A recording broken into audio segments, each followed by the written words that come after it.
دوستو ویلکم ہے آپ کا ہمارے یوٹیوب چینل لفظوں کی طاقت میں۔ تو آئیے بنا دیر کیے اس خوبصورت واقعے کو سنتے ہیں۔ حضرت مریم علیہ السلام قرآن کے آئینے میں۔ چنانچہ قرآن مجید میں ہے کہ بی بی مریم پر ایک مرتبہ اسی طرح معاملہ پیش آیا۔ ذرا قرآن کی آیتیں سن لیجئے۔ قرآن عظیم الشان میں ہے وَاذْكُرْ فِي الْكِتَابِ مریم کہ مریم کا کتاب میں تذکرہ کیجئے۔ آئے بی بی مریم کا کردار قرآن کے آئینے میں دیکھیے۔ اللہ پاک نے فرمایا اِذِ انتبذت مِنْ أَهْلِهَا مَكَانًا شَرْقِيًّا، اپنے مکان کی سمت مشرق کی طرف کو گئی تھی، غسل کرنا چاہتی تھی۔ اس خلوت کے عالم میں حضرت جبرائیل علیہ السلام ایک بھرپور مرد کی شکل میں سامنے آئے۔ فَتَمَثَّلَ لَهَا بَشَرًا سَوِيًّا، اب بی بی مریم آج کے دور کی کوئی بگڑی ہوئی عورت نہیں تھی کہ تنہائی میں غیر محرم مرد کو دیکھ کر مسکراہٹوں سے استقبال کرتی۔ وہ تو شرم و حیا کی دیوی تھی۔ چنانچہ جب انہوں نے غیر محرم کو دیکھا تو تڑپ اٹھی، فرمانے لگی انی اعوذ بالرحمن منک ان کنت تقیا، میں تو اللہ کی پناہ مانگتی ہوں تجھ سے اگر تیرے دل میں ذرا بھی خوف خدا ہے۔ جبرائیل علیہ السلام سمجھ گئے کہ بی بی مریم تو ڈر گئی، لہٰذا انہوں نے آنے کا مقصد بیان کیا۔ فرمانے لگے انما انا رسول ربک، میں تو آپ کے رب کا بھیجا ہوا نمائندہ ہوں، لأہب لکی غلاما زکیا، تاکہ آپ کو ستھرا نیک بیٹا دیا جائے۔ بی بی مریم علیہ السلام کی پریشانی بڑھ گئی۔ یہ بات تو پہلے سے بھی زیادہ مصیبت والی تھی کہ میں کنواری ہوں، میرے بیٹا کیسے ہوگا؟ چنانچہ بی بی مریم نے آگے سے جواب دیا انا یکون لی غلام ولم یمسسنی بشرا ولم اکو بغیا، میرے بیٹا کیسے ہو سکتا ہے؟ نہ تو میں نے نکاح کیا اور نہ میں بدکار ہوں۔ بی بی مریم جانتی تھی کہ بیٹا ہونے کے اسباب ہوتے ہیں، یا تو بیٹا نکاح کے ذریعے ہوتا ہے یا گناہ کے ذریعے ہوتا ہے۔ تو بی بی مریم نے کہا کہ نہ تو میں نے نکاح کیا اور نہ میں نے کوئی گناہ کیا۔ جب ان کی اس بات کو فرشتے نے سنا تو کہا قال کذالک، اللہ کا فرشتہ بھی کذالک کی مہر لگاتا ہے۔ بی بی مریم تم اتنی پاک دامن ہو، تم جو بھی دعویٰ کر رہی ہو تم اپنے دعوے میں 100% سچی ہو۔ مریم کے کردار پر یہ قرآنی مہر قیامت تک سلامت رہے گی۔ اللہ ہمیں بھی ایسی بیٹیاں عطا فرمائے جو اتنی باحیا زندگی گزارنے والی ہوں کہ فرشتے بھی ان کی پاک دامنی کی گواہیاں دیتے پھریں۔ سبحان اللہ۔ بی بی مریم نے جب یہ جواب دیا تو فرشتے نے کہا قال ربک هو علی حین، اے بی بی مریم آپ کے پروردگار نے بیٹا دینا ہے، کسی زلفوں والی سرکار نے بیٹا نہیں دینا کہ آپ کو نظر و نیاز کی ضرورت پڑے، آپ کو تو پروردگار نے بیٹا دینا ہے۔ لہٰذا بی بی مریم کو آثار حمل محسوس ہونا شروع ہو گئے۔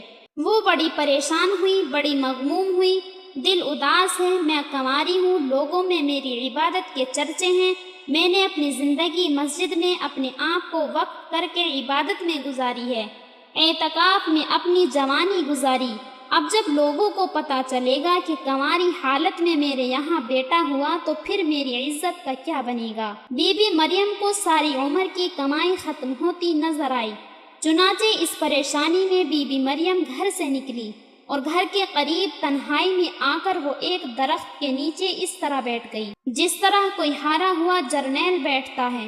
فحملته فانتبذت به مكانا قصيا، چنانچہ اس وقت بہت غمزدہ تھی، دل میں دعائیں کر رہی تھی، کہنے لگی یا لیتنی مت قبل هذا وكنت نسيا منسيا، اے کاش میں اس سے پہلے ہی مر گئی ہوتی اور میں کوئی بھولی بسری چیز ہوتی۔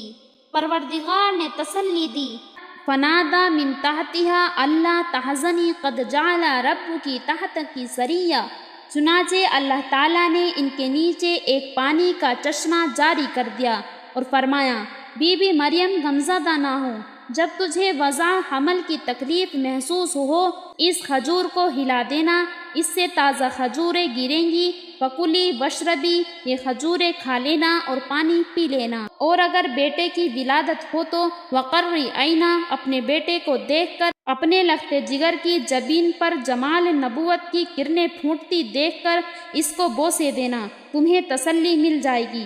اور اگر تم واپس قوم کی طرف جاؤ اور لوگ تم سے یہ پوچھیں کہ یہ کیا معاملہ بنا، تو جواب دینا، انی نذرت للرحمن صوما، میں نے تو رحمان کے لیے روزہ رکھا ہوا ہے۔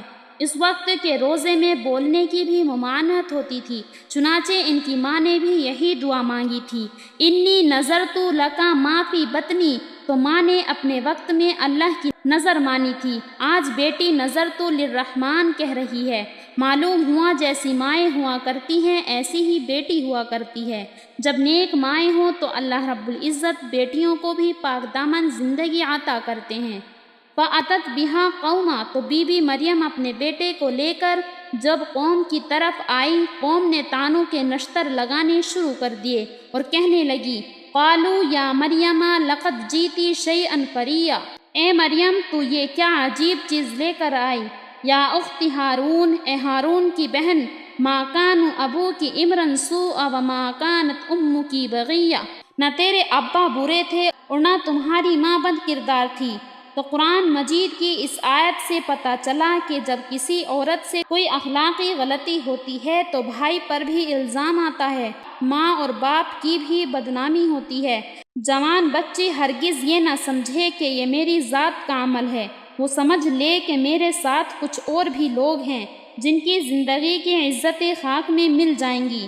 چنانچہ قرآن سے گواہی مل رہی ہے، جب قوم نے کہا یا اخت ہارون، اے ہارون کی بہن، وہ مریم کا نام بھی لے سکتے تھے مگر نہیں، ان کو نشتر لگا رہے ہیں کہ سوچ تو بہن کس کی، بیٹی کس ماں کی اور کس باپ کی لخت جگر ہے۔ چنانچہ جب بی بی مریم نے الزام تراشی کے یہ تانے سنے تو دل تو پہلے سے ہی دکھی تھا۔ ان کو کہنے لگی، فَأَشَارَتْ إِلَيْهِ، ہاتھ کا اشارہ بچے کی طرف کر دیا، گویا کہنا چاہتی ہیں کہ تم میرا سر مت کھاؤ، اسی بچے سے پوچھو کہ یہ کیسے ہوا۔ وہ کہنے لگے، کیف نکلم من کان فی المہد صبیا، جو چھوٹا بچہ گود میں ہو وہ کیسے ہم کلامی کر سکتا ہے۔ اس وقت پروردگار نے ضابطے کو بدل دیا کہ میرے بندے عیسیٰ بچے گود میں بولا نہیں کرتے، مگر تیری پاک دامن ماں پر الزام لگ رہا ہے۔ میں پروردگار ضابطے بدل رہا ہوں، آپ کو بولنا ہوگا اور اسی بچپن میں اپنی نبوت کا اعلان کرنا ہوگا۔ چنانچہ بچہ وکیل صفائی بنتا ہے اور کہتا ہے، انی عبد اللہ آتانی الکتاب وجعلنی نبیا وجعلنی مبارک اینما کنت واوصانی بالصلاة والزکاة ما دمت حیا وبرا بوالدتی ولم یجعلنی جبارا شقیا۔ میں اللہ کا خاص بندہ ہوں، اس نے مجھے کتاب یعنی انجیل دی اور اس نے مجھ کو نبی بنایا اور مجھ کو برکت والا بنایا۔